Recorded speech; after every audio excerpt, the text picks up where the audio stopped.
névralgique du bateau, la table à cartes, c'est là où les décisions importantes se prennent. On a évidemment tout ce qui est cartographie, donc les cartes marines, le bateau qui est positionné sur la carte via le GPS qui est relié à l'ordinateur. On a toute une liste d'informations qu'on sélectionne d'ailleurs concernant la force du vent, la direction du vent, le courant, tout ce qui peut concerner un stratège en mer et qui permet de prendre des décisions pertinentes pour essayer de gagner des courses.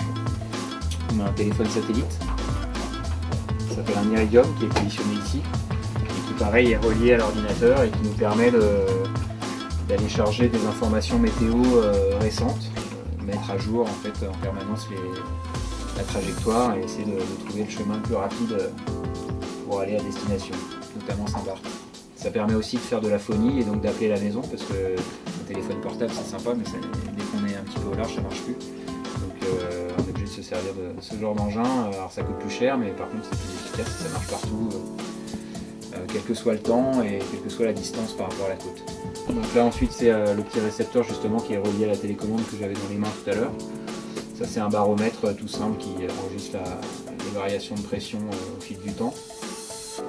Ça c'est une VHF, ça permet de discuter avec d'autres bateaux, de pouvoir être en relation avec la Terre, pareil, relativement proche. Donc, ça fonctionne par ondes radioélectriques et donc c'est un peu comme la CB dans les voitures, c'est assez efficace, ça marche bien, c'est très stable. Et puis ici on a ce qu'on appelle l'AIS via la VHF, en fait, via les ondes VHF. Pour nous c'est génial parce que ça nous permet justement d'avoir la position des cargos qui pourraient être autour de nous, mais aussi des autres Figaro. Donc pour la course c'est un intérêt énorme parce que là je vais vous en zoomer un par exemple, là on est dans le port de Port-la-Forêt, donc c'est le port d'Athènes. Donc là ce qui est marrant c'est que le port il a été modifié il y a quelques années mais la carte donc là on est sur le terre-plein, en fait on est dans l'eau et donc les petits bateaux verts là, je peux aller dessus, quand je vais dessus en fait j'ai le nom du bateau, j'ai ses références VHF et puis j'ai sa vitesse, son cap et la distance à laquelle il est mon bateau. Voilà, c'est un outil de comparaison et de performance qui est super important, mais qui vient de la sécurité, c'est-à-dire que c'est pas un outil qui a été créé pour la compétition ou par la compétition, c'est un outil qui vient de la sécurité et qu'on utilise maintenant pour la performance. Ça c'est une centrale de navigation, donc ça centralise toutes les données des différents capteurs qu'il y a sur le bateau. Donc ça va du sondeur qui permet d'avoir la profondeur, comme là j'ai un testeur de batterie, j'ai la vitesse du vent, mais j'ai aussi la vitesse du bateau, le cap un waypoint défini, la distance, le temps que je vais mettre pour y aller, etc. Enfin, il y a tout un panel d'informations qui sont accessibles grâce à cet appareil là.